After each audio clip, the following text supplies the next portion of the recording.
حتى واحد ما كان تيتوقع أن الحرب بهذا العنف وهذا القساوة غادي تستمر مدة طويلة. كل شيء كان عوال على إلى تعطلات كاع شهر شهرين صافي.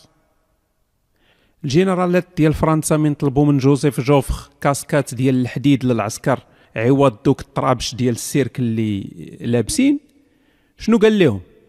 قال لهم اودي قبل ما يتصاوبوا الكاسكات الجداد ويوصلوا للعسكر باش يلبسوهم غادي تكون الحرب تسالات من شحال هادي. القيصر الألماني قال للجيوش ديالو غادي ترجعوا قبل ما يطيحوا الأوراق ديال الشجر، يعني الحرب غادي تسالي قبل من الخريف. واحد السيد سميتو إرنست شاكلتون خرج في 1914 الرحلة استكشافية للأنتاركتيكا. في الطريق ديالو بقى متبع الأخبار ديال الحرب بالتليغراف، وتا هو تعجب من الحجم ديال الكارثة الإنسانية. بقى متبع تيتسنى فوقاش تسالي الحرب. شوية الباطو ديالو وحل في الثلج. شكون اللي غادي يعتقوه هو واللي معاه؟ إلا بقاو جالسين في الباطو غيموتوا. شاكلتون دار قرار شجاع وتقريبا انتحاري. خداو فلوكة صغيرة ودخلوا بها للبحر ديال الأنتاركتيكا ومشاو وسط العواصف والبرد والثلج وقدروا يوصلوا لليابسة. ومن وصلوا لليابسة ضربوا عاوتاني واحد الطريق عامرة بالجبال والتضاريس الصعيبة، وكانوا لابسين حوايج مقطعين والماكلة قليلة يعني تكرفسوا بزاف ونجاوب أعجوبة. من تعتق هاد شاكلتون سول على الحرب فوقاش تسالات، حيت كانت ديك الساعة 1916 فكان تيظن بأن الحرب راه شحال هادي سالات. فجاوبوه واحد الجواب اللي بقى مشهور في التاريخ، حيت جواب قصير ولكن تيلخص المأساة. قالوا ليه الحرب مازال ما سالاتش، الملايين ماتوا، أوروبا حماقت، العالم حماق. واحد الفرق كاين بين الحرب العالمية الأولى والحرب العالمية الثانية هو أن الحرب العالمية الثانية بدات بشوية وبعد مدة هاد بدا الصح، يعني كان واحد التدرج. الحرب العالمية الأولى دايرة بحال شي قنبولة ديال اليد، ترمات وكل شيء تفرقع من الدقيقة الأولى بدا المعقول. الناس اللي عاشوا هاد الفترة هادي ما كانش عندهم تا شي حاجة يقارنوا بها، حيت ما عمر التاريخ الحدود داك الوقت شاف شي مصيبة بحال هكاك.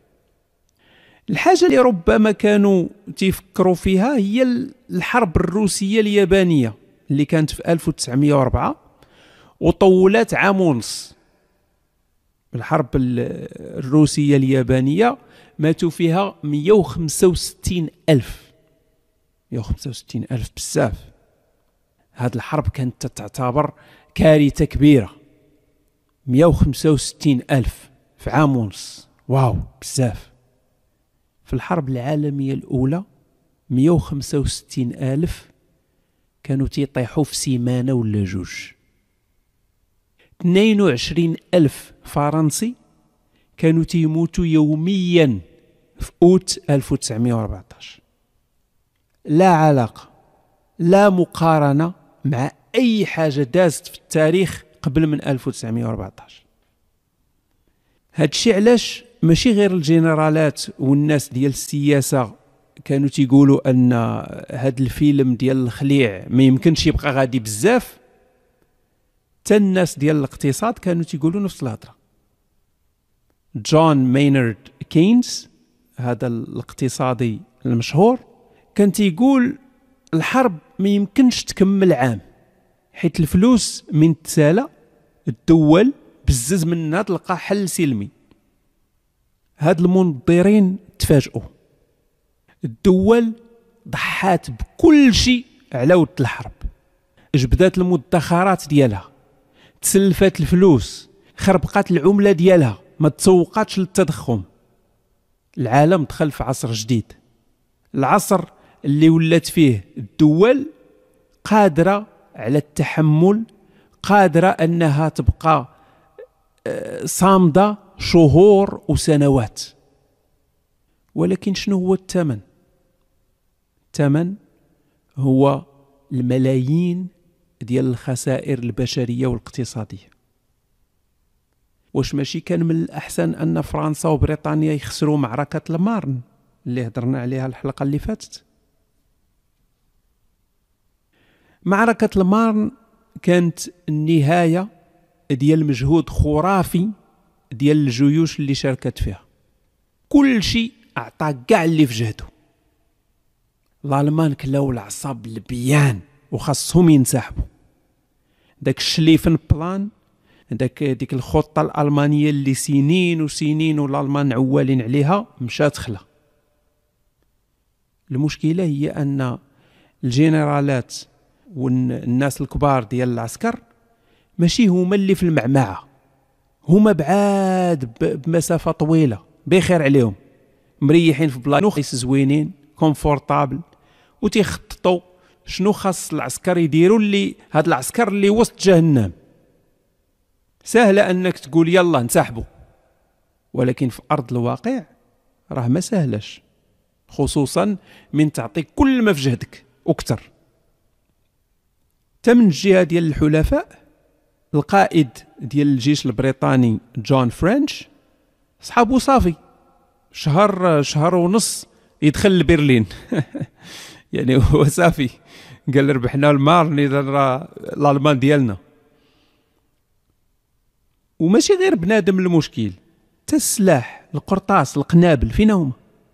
داكشي اللي تحرق في الشهر الأول ديال الحرب ماشي نورمال. مثال، الجيش الروسي كان تيصوب 35 ألف قنبولة في الشهر. 35 ألف راه تتبان شي حاجة واعرة زعما. من بدات الحرب ولا تيستعمل 45 ألف في النهار شي حاجة مستحيلة. 35 ألف تيصوب في الشهر وتيستعمل 45 ألف في النهار. يعني شحال الوقت باش غادي يمشي كاع داكشي اللي مخزن. يعني بطبيعة الحال الجيوش كلها دخلت بكمية كبيرة ديال السلاح اللي كان مخزن عندها، ولكن شهر ونص من بعد بداية الحرب كل شيء وكح. مور معركة المارن اللي هضرنا عليها في الحلقة اللي فاتت، الألمان بداو تينسحبوا والفرنسيين والنقالزة تابعينهم، والجيوش كلها ما قادراش تحارب بالطريقة اللي قادرين يحاربوا بها، حيث القنابل قلال والسلاح قليل، كل شيء بدا تيقتصد. المؤرخ جي ماير تيعاود لينا على شنو وقع مور معركة المارن في الكتاب ديالو A World Undone The Story of the Great War. تيقول أن العسكر د فرنسا والإنجليز طاروا بالفرحة وتعجبوا بزاف من الألمان بداو تينسحبوا، وخا هكاك الحالة ديالهم ما كانتش تتفرح. كانوا مهلوكين لدرجة أن جزء منهم ما قادر تيتحرك. جي ماير نقل لنا شهادة صادمة ديال واحد العسكري انجليزي شارك في معركة المار، تيقول فيها بعد 5 أيام وحنا تنتحاربوا، ها احنا ملوحين في الضص، منهارين جسديا وميتين بالجوع، وعندنا رغبة وحدة تنتمناوها من قلبنا، هي يجي شي واحد يتيري فينا يقتلنا ونتهناو. هادو اللي ربحوا المعركة تيقولوا هادشي هذا. هاد الحالة اللي تتخلع زيد عليها قلة القنابل، تقلات الحلفاء وما قدروش يتبعوا الألمان اللي هاربين. الألمان كانت بطبيعة الحال الحالة ديالهم كرف. واحد العسكري ألماني من اللي شاركوا في هاد المأساة تيعاود قال لك حنا هاربين وتتنزل علينا الشتا خيط من السما مخلطة بالقنابل، في الطريق ديالنا جوتات ديال بنادم والحيوانات، الطريق عامرة بالحفاري، وفي جنب الطريق كاين المدنيين الأبرياء وجوههم شاحبة اللي الألم مرسوم عليها، واللي تيحاولوا يحميوا راسهم وعائلاتهم من خطر كبير ديال الموت. الألمان بقاو هاربين توصلوا لمنطقة أين. هاد المنطقة فريدة من نوعها وعطات الألمان واحد لافونتاج واعر. هاد المنطقة جات ما بين كومبيان وبيغي وباك، كاين الواد ديال لين هنا، وكاين واحد المرتفع اللي الفوق ديالو داير بحال البلاطو. يعني الالمان طلعوا تجمعوا كلهم الفوق وتيطلعوا على الارض تحتهم بحال الزربيه، واللي جاي يهاجم ما عنده فين يتخبى. ربما هاد البلاصه كانت هي احسن بلاصه استراتيجيا في الحرب كامله. الاوامر وصلت للجيوش الالمانيه، حبسوا هنا، دوروا، حفروا الخنادق وتسناو الحلفاء يوصلوا. اللي ولا مسؤول على اركان الجيش الالماني في هذا الوقت ما بقاش داك هيلموت فون مولتكه، صافي سالينا مع داك السيد.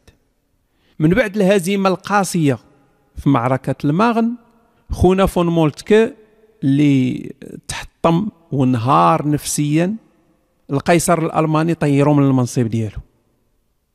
اللي عوض هيلموت فون مولتكه هو إيريخ فون فالكنهاين. هاد فون فالكنهاين كان من اكبر المعارضين ديال هيلموت فون مولتكه، فالقيصر الالماني اعطاه المنصب ديال هيلموت فون مولتكه على وعسى انه يكون افضل، لان كان معارض لهيلموت فون مولتكه. الجيش الالماني اللي شاد هاد البلاصه الزوينه وتيتسنى، واحد الجيش اللي ما يمكنش نقارنوه بالجيش الكبير اللي بدات به المانيا الحرب. الجيش ديال دابا هو الجيش ديال العسكر اللي قدروا ينجاو من الموت. إيريش فون فالكنهاين خاصو يعوض دوك اللي ماتوا ودوك اللي تعطبوا. هاد المشكل كاين حتى عند الحلفاء، ولكن الحلفاء كان عندهم حل ساهل لهاد المشكله. الحلفاء عندهم مستعمرات وعندهم تحالفات. من جهه الانجليز ها السكوتلنديين جايين، ها الهنود، ها الجنوب افريقيين، ها الكنديين. من جهه فرنسا ها المغاربه، ها الجزائريين، ها السنغال.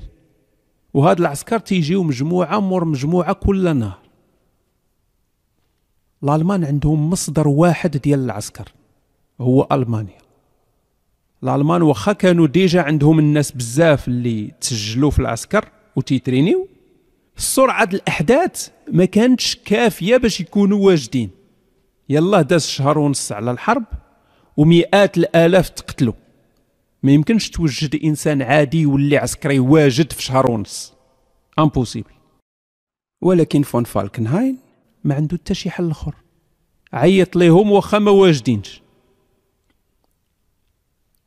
الالمان شدوا بلايصهم، قادوا صواريهم، تحصنوا مزيان، وبداو تيتسناو النقالزه والفرنسيين يبانوا. النقالزه كانت عندهم طياره ديال الاستطلاع، ضربات دويره في السماء. البيلوت قال لهم الالاف ديال الالمان تيتسناوكم مر الواد وشادين البلايص عاليين. الحلفاء لتحت خاصهم يقطعوا الواد ويجريو على الالمان من المواقع الاستراتيجيه اللي مجموعين فيها. الحلفاء كانت عندهم واحد الفكره غلطه على الالمان. صحابهم الالمان راه غير مجرتلين تيدوروا بحال شي دجاجه مقطوع عليها الراس. ما فراسهمش بان الالمان تنظموا مزيان ومستعدين للمعقول. الحلفاء غادي ياكلوا هرمكه صحيحه. في الفجر ديال 13 سبتمبر 1914 بداو الحلفاء تيقطعوا الواد. المنطقه ديال الواد كانت عامره بالضبابه، قدروا يتخباو فيها ويقطعوا. غير قطعوا الواد طلعت الشميشه حرقات الضبابه وعراتهم. تخيلوا دابا المنظر، الحلفاء لتحت، الالمان الفوق بالاسلحه الثقيله. الحلفاء ما عندهم فين يتخباو والو، يعني بحال الا داروا عمليه انتحاريه. الالمان بداو عليهم طق طق طق دبحوهم. العسكر اللي ما تقتلوش رجعوا للور وبداو تيحفروا خنادق. هذه كانت بحال واحد لافونغو، كانت بحال صوره مصغره ديال الحرب العالميه الاولى كيفاش غادي تكون في المستقبل. هاد الخنادق هادو زادوا مع الوقت، تولاو على طول الخط بين فرنسا وبلجيكا. الالمان من جهه والحلفاء من جهه اخرى. صعيب ان شي واحد يربح، صعيب. والخسائر البشرية غادي تكون بالملايين. هاد حرب الخنادق نقدروا نسميوها طاحونة ديال اللحم، طاحونة ديال الكفتة، غير هادي تطحن بنادم بكل ما في الكلمة من معنى. هاد الحفاري اللي تحفروا تحولوا الحصون، كل شيء تيحفر وتيحصن راسه. الجنرالات من جوج جهات ما عرفوا ما يديروا. اش غدير؟ نورمالمون باش تربح بحال هاد الحرب خاصك تلقى منين تدور على الخصم ديالك، ولكن منين؟ ما كاين حتى فتحه منين تدور، خط طويل ديال الخنادق. اذا عندنا دابا اخيب سيناريو ديال الحرب يمكن تصوروا. جيوش قدها قداش مقابله مع بعضياتها، هادو تيهجموا مره، الاخرين تيهجموا مره، وبنادم تيموت بعشرات الالاف يوميا. لا علاقه بالمعارك القديمه. في القديم كانوا تيتلاقاو الجيوش تيتحاربوا في نهارهم وتيتفرقوا. هادو في حرب الخنادق هادي بحال اللي تقول الجيوش شانقين على بعضياتهم وشي تيقتل شي بلا اي فائده وبلا اي نتيجه، الموت فابور. البلاصه الوحيده اللي فيها الضوء وفيها امل هي في الاخر ديال الخط من جهه البحر، في هذه المنطقه هذه. فالالمان والحلفاء بداو يصيفطوا جزء من العسكر بشويه بشويه في الاتجاه ديال البحر. الالمان في بدايه الحرب من كانوا شادين الطريق لفرنسا ودخلوا لبلجيكا ما احتلوش بلجيكا كامله، بقات هاد البلاصه هادي ما خداوهاش. فبالطريقه الالمانيه المعتاده جابوا الالمان المدافع العملاقه وضصوا داكشي اللي في طريقهم. في هاد اللحظه هادي الالمان بداو يبانوا بحال الا غيربحوا الحرب، بحال الا غيعوضوا كاع داكشي اللي داز عليهم، غيدوزوا هما الاولين من جهه البحر ويتقلبوا على الحلفاء. هنا الجيش البلجيكي غادي يدير واحد التضحيه كبيره. بلجيكا ديما تدير تضحيات. هاد البلجيكيين اللي كانوا الالمان تيسميوهم الجيش ديال الشكلاط، تيضحكوا عليهم، غادي يدير الالمانيا العصافر الرويضه، تضحيه ما بعدها تضحيه. في هذه المنطقه هنا ديال البحر بلجيكا كان عندها براجات تتمنع الماء ديال البحر انه يفيض على اليابسه، انه يدير فيضان ويهلك الاراضي الفلاحيه، حيث الماء المالح تيتكرفص على الارض ديال الزراعه. ايوا هذا الشيء اللي دارت بلجيكا، ضحات بالارض ديالها باش تمنع الالمان انهم يدوزوا ويتقلبوا على الحلفاء.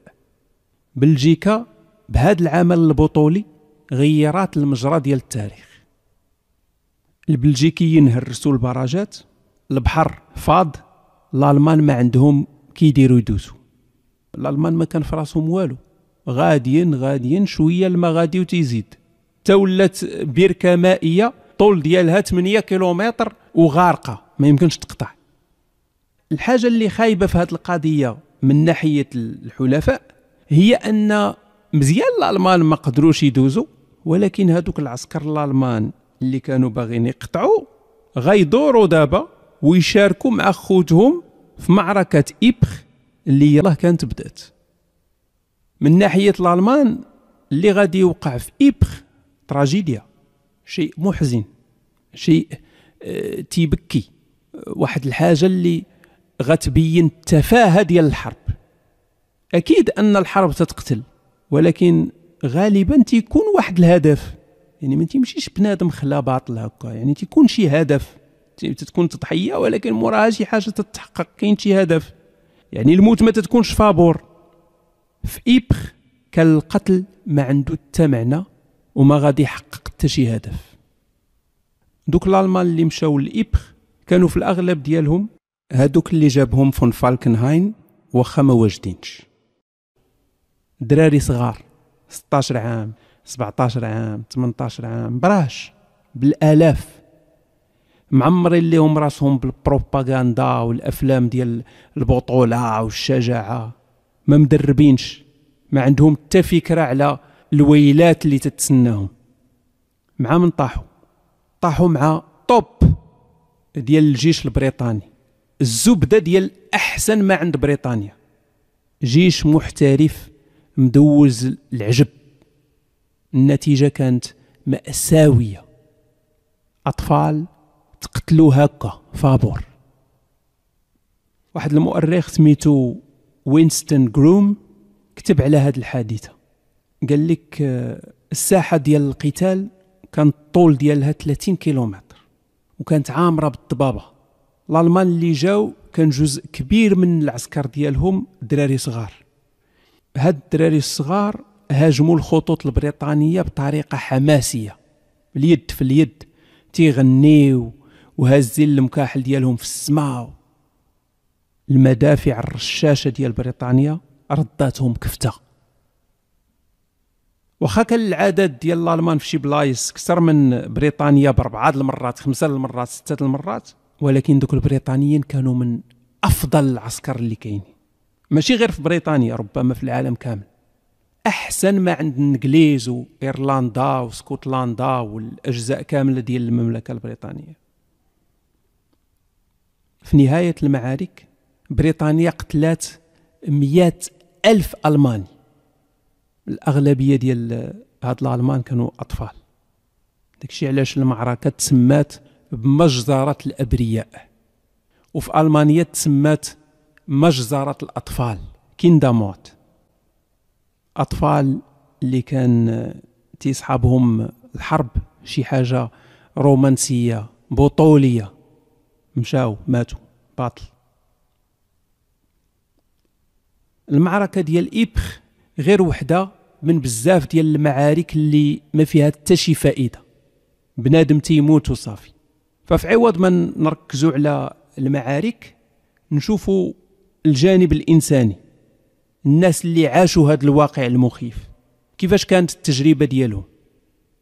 واحد العسكري ألماني عنده 20 سنة شارك في المعركة ديال إيبخ وتيعاود شنو عاش.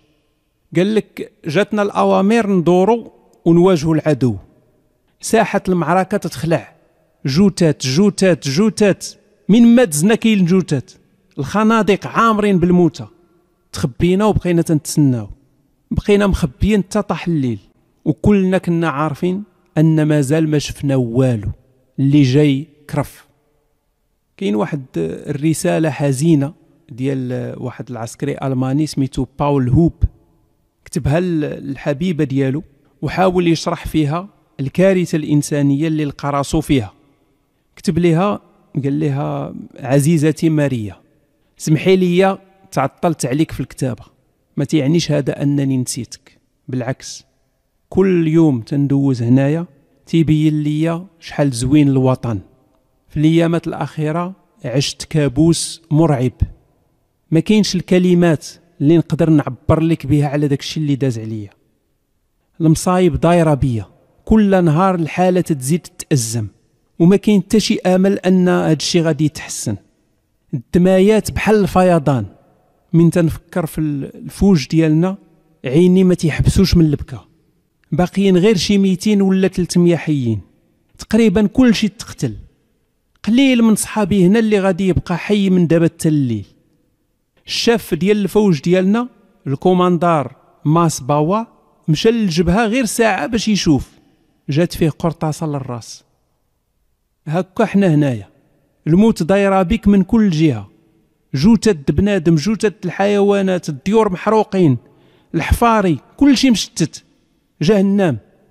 ما كنتش تنظن الحرب غادي تكون بحال هكا، تنعاس ما تنقدروش نعسو، الصداع بزاف، على الأقل 30 قنبلة تطرطق في دقة واحدة ديما بدون توقف.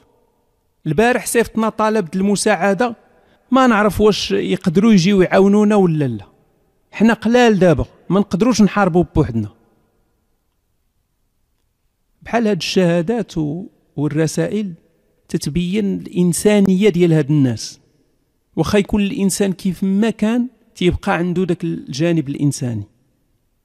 واحد من أكبر المجرمين في التاريخ عاش حتى هو المعارك في هاد المنطقة وكتب عليها. هاد السيد كل شيء تعرفه، هو أدولف هتلر. في الكتاب ديالو ماين كامف تيعاود هتلر تيقول: واخيرا شدينا الطريق للجبهه. من كان غادي يمشي اول مره شفت نهر الراين العظيم في الطريق ديالنا، كلنا حماس وامل بالنصر الكبير، القلب ديالي غينفجر بالحماس. وصلنا في ليله بارده لمنطقه فلاندر وبدينا الزحف في الظلام، غير بان الضو ديال الفجر نزلت علينا عاصفه ديال القرطاس. تحمسنا وتلاقينا مع العدو وكلنا تنغوتو دويتشلاند دويتشلاند über alles in der Welt. ألمانيا ألمانيا فوق الجميع، فوق الجميع في العالم. بعد 4 أيام رجعنا للبلاصة اللي بدينا منها. الدراري معانا اللي صغار 4 أيام كانت كافية باش تردهم رجال.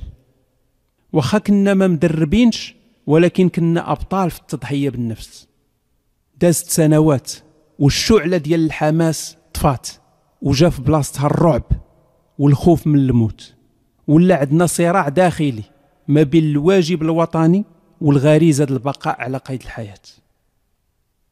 هتلر غادي يزيد يهضر على المعاناة الشخصية ديالو وكيفاش تحدى الخوف وقدر يتعامل مع الموقف، وقدر أنه يدير عمل بطولي خدع عليه وسام من القيصر الألماني. المعاناة اللي دازت على هتلر هي المعاناة اللي عاشوها كاع اللي شاركوا في الحرب. كلهم عاشوا حالات ديال التناقض، العقل ديالك تيقول لك دير واحد الحاجة والجسد ديالك تيقول لك دير حاجة أخرى. اليوم من تنشوفوا ولا تنقراو على هاد الناس وداك الشيء اللي داروا تنتعجبوا كيفاش قدروا يديروا هاد الشيء هذا. القضية شبه مستحيلة يعني جسديا ونفسيا. بطبيعة الحال ماشي كل شيء كان هكا، كانوا بزاف ديال العسكر اللي كانوا خوافة جبناء. كاين عاوتاني بزاف اللي واخا بغاو يكونوا شجعان الجسد ما قدرش يتبع الدماغ ديالهم. غالبا هاد العسكر كانت القيادات ديال الجيوش تتعاقبهم عقاب يكون درس للاخرين. العقاب كان غالبا هو الاعدام. العسكري ما كانش عنده حل الا انه يحارب حتى الموت. الا خافوا هرب غادي يقتلوه صحابه، اذا من الاحسن يحارب والعدو هو اللي يقتلو. في الحلقه الجايه غادي نتابعوا التجارب الانسانيه وغادي نهضروا على دخول تركيا للحرب، وغادي نعيشوا كذلك وحده من اغرب واجمل الاحداث اللي وقعت في الحرب العالميه الاولى في ليله عيد الميلاد 1914.